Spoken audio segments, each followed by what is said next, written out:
Hi hello friends, welcome to back my YouTube channel. ಬನ್ನಿ friends, ನಾನು ಇವತ್ತಿನ ವಿಡಿಯೋದಲ್ಲಿ ನಿಮಗೆ ಒಂದು ರೆಸಿಪಿನ ಹೇಳ್ಕೊಡ್ತಾ ಇದ್ದೀನಿ.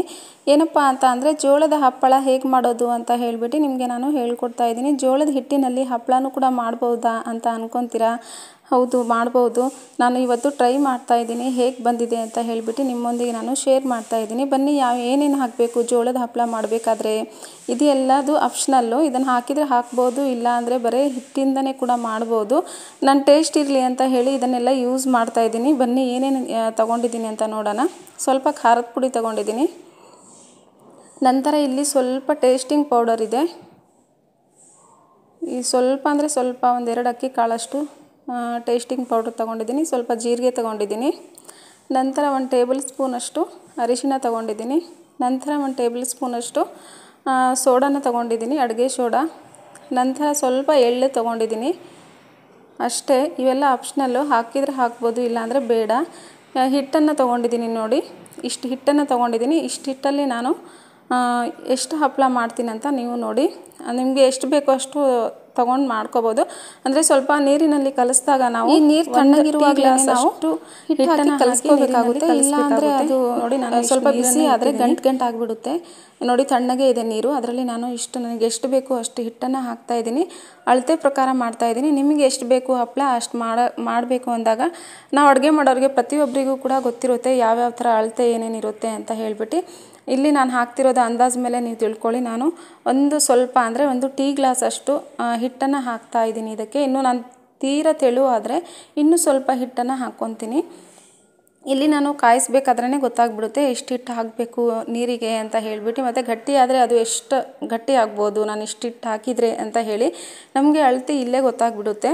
ನೋಡಿ, ನಾನು ಹಿಟ್ಟು ಹಾಕಿ ನೀಟಾಗಿ ಅದನ್ನು ಕಲಿಸ್ಕೊತಾನೆ ಇದ್ದೀನಿ. ಯಾಕಂತ ಅಂದರೆ ಗಂಟಾಗಬಾರ್ದು ಅಂತ ಹೇಳಿ. ಇಲ್ಲಾಂದರೆ ಅದು ಗಂಟಾಗಿಬಿಡುತ್ತೆ. ಮತ್ತು ತೆಳ್ಳಗಿದ್ದಾಗ ಗಂಟಾಗಿಬಿಟ್ರೆ ನಾವು ಆ ಗಂಟನ್ನು ಬಿಡ್ಸೋಕ್ಕೆ ಆಗೋಲ್ಲ. ನಾವು ಮಾಡಿದ್ದೆಲ್ಲ ವ್ಯರ್ಥ ಆಗುತ್ತೆ. ಅದರಿಂದ ನಾವು ಅದನ್ನು ಕೈ ಆಡಿಸ್ತಾನೆ ಇರಬೇಕು. ನಾನೀಗ ಆಡಿಸ್ತಿರ್ಬೇಕಾದ್ರೆ ನನಗೆ ಗೊತ್ತಾಯಿತು ಇನ್ನು ಎಷ್ಟು ಹಿಟ್ಟು ಹಾಕಬೇಕು ಅಂತ ಹೇಳಿ. ಅದರಿಂದ ಇನ್ನೂ ಸ್ವಲ್ಪ ಹಿಟ್ಟನ್ನು ಹಾಕಿ ನಾನು ಕಲಿಸ್ತಾ ಇದ್ದೀನಿ. ಈ ಥರ ಕೈ ಆಡಿಸ್ತಾನೆ ಇರಬೇಕಾಗುತ್ತೆ.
ನೋಡಿ ಫ್ರೆಂಡ್ಸ್, ಹಿಟ್ಟು ರೆಡಿಯಾಗಿದೆ. ಇನ್ನೂ ನಾನು 1/4 ಗಂಟೆ ಅಷ್ಟು ಇದನ್ನು ಕುದಿಸ್ತೀನಿ. ಯಾಕಂದರೆ ಅಲ್ಲಿ ಅಂಟಂಟಾಗಿರಬೇಕು ಹಿಟ್ಟು, ಆ ಥರ ಅದು ಕುದಿ ಬಂದಿರಬೇಕು. ನೋಡಿ, ಈಗ ನಾನು ಒಂದು ಸೌಟಿಂದ ಅದನ್ನು ಬಿಡ್ತಾ ಇದ್ದೀನಿ. ಎಳೆ ಎಳೆಯಾಗಿ ಬರ್ತಾಯಿದೆ ನೋಡಿ. ಮತ್ತು ಸೌಟ್ ಮೇಲೇ ಜಾಸ್ತಿ ಅಂಟ್ಕೊಂಡಿದೆ ನೋಡಿ, ಎಷ್ಟು ಅಂಟ್ಕೊಂಡಿದೆ ನೋಡಿ. ಈ ಥರ ಇರಬೇಕು. ಆಗ ಅದು ಬಂದಿದೆ ಅಂತ ಹೇಳಿ, ಒಂದು ಹದಕ್ಕೆ ಬಂದಿದೆ ನಾವು ಹಪ್ಪಳ ಹಾಕಲಿಕ್ಕೆ ಅಂತ ಹೇಳಿ ಅರ್ಥ. ನೋಡಿ, ಅಲ್ಲಿ ಬೀಳ್ತಾ ಇಲ್ಲ, ಸೌಟ್ ಮೇಲಿಂದ ಕೆಳಗಡೆ ಬೀಳ್ತಾ ಇಲ್ಲ, ಲೇಟಾಗಿ ಬೀಳ್ತಿದೆ ಅಂದರೆ ಅದು ಹಿಟ್ಟು ರೆಡಿ ಆಗಿದೆ ಅಂತ ಹೇಳಿ. ಇದು ಕುದಿತಿರ್ಬೇಕಾದ್ರೇ ನಾನು ಇನ್ನೊಂದು ಬೌಲಲ್ಲಿ ಹಾಕ್ಕೊಂಬಿಟ್ಟು ಅದನ್ನು ಹಪ್ಪಳ ಬಿಡ್ತಾ ಹೋಗ್ತೀನಿ. ಸ್ಟೀಲ್ ಪಾತ್ರೆ ಇರೋದ್ರಿಂದ ಸ್ವಲ್ಪ ತಳ ಹಿಡಿಯುತ್ತೆ, ಏನೂ ಆಗಲ್ಲ. ಅದು ಸ್ವಲ್ಪ ಸುಟ್ಟು ಹೋಗೋವರೆಗೂ ನಾವು ಬಿಡಬಾರ್ದು, ಕೈ ಆಡಿಸ್ತಾ ಇರಬೇಕು. ಇದಕ್ಕೆ ತುಂಬ ಕುದಿದಿದೆ ನೋಡಿ, ಒಂಥರ ಶೈನಿಂಗ್ ಬಂದಿದೆ ನೋಡಿ. ಈ ಥರ ಶೈನಿಂಗ್ ಬಂದರೆ ಆಗಿದೆ ಹಿಟ್ಟು ಅಂತ ಅರ್ಥ.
ನೋಡಿ ಫ್ರೆಂಡ್ಸ್, ಹಪ್ಪಳ ಆಗಿದೆ. ಇಷ್ಟೆಲ್ಲ ಬಿಟ್ಟಿದ್ದೀನಿ.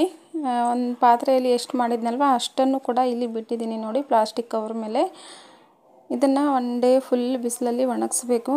ನಾನು ಅಷ್ಟೊಂದು ಬಿಸಿಲಿಲ್ಲ ನಮ್ಮ ಮನೆ ಮುಂದೆ, ಸ್ವಲ್ಪ ಮಾರ್ನಿಂಗ್ ಬಿಸಿಲಿತ್ತು ಮತ್ತು ಗಾಳಿಯಲ್ಲೇ ಒಣ್ಕೊಂತು. ಅದು ತುಂಬ ಚೆನ್ನಾಗಿ ಒಣಗಿದ್ದು ಗಾಳಿಯಲ್ಲೇ. ಇಷ್ಟೇ ಬಿಸಿಲಿರೋದು. ಹೀಗೆ ಬಂದಿದೆ ನೋಡಿ. ನಂತರ ನೋಡಿ ನಾನು ನೆಕ್ಸ್ಟ್ ಡೇ ಇದನ್ನು ತೆಗೆದಾಗ ಈ ಥರ ಆಗಿತ್ತು. ಅದರಲ್ಲಿ ಅರಿಶಿನ ಸ್ಕಿಪ್ ಮಾಡಿ ಫ್ರೆಂಡ್ಸ್, ಅರಿಶಿನ ಮಾತ್ರ ಹಾಕಕ್ಕೆ ಹೋಗಬೇಡಿ. ನಾನು ನೋಡೋಣ ಅಂತ ಹಾಕಿದೆ, ನೋಡಿದರೆ ಬ್ಲ್ಯಾಕ್ ಥರ ಕಾಣಿಸ್ತಿತ್ತು. ಅದಕ್ಕೆ ನೀವು ಅರಿಶಿನ ಹಾಕೋಕ್ಕೆ ಹೋಗಬೇಡಿ. ಯಾವುದೇ ಹಪ್ಪಳ ಮಾಡಿದ್ರೂ ಅರಿಶಿನ ಮಾತ್ರ ಹಾಕಕ್ಕೆ ಹೋಗಬೇಡಿ, ಸ್ಕಿಪ್ ಮಾಡಿಬಿಡಿ.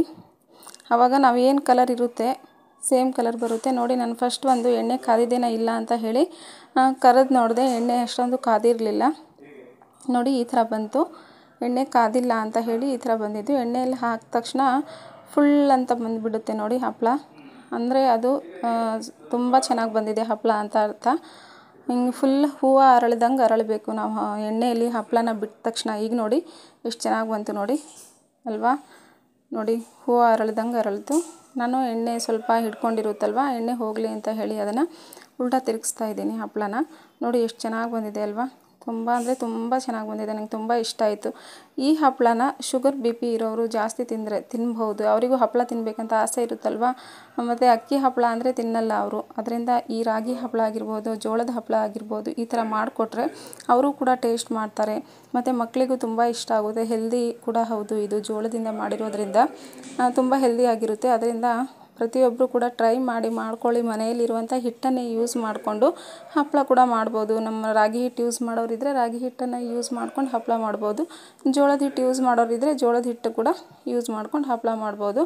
ನಾನು ಟ್ರೈ ಮಾಡೋಣ ಅಂತ ಹೇಳಿ ಜಸ್ಟ್ ಟ್ರೈ ಮಾಡಿದೆ. ತುಂಬ ಚೆನ್ನಾಗಿ ಬಂದಿದೆ ನೋಡಿ ಅಲ್ವಾ. ಓಕೆ ಫ್ರೆಂಡ್ಸ್, ಬಾಯ್. ನಾನು ಮತ್ತೆ ಹಪ್ಪಳದ 2 ರೆಸಿಪಿಗಳನ್ನು ಹಾಕಿದ್ದೀನಿ. ಆ ವಿಡಿಯೋಸ್ ಕೂಡ ನೋಡಿ.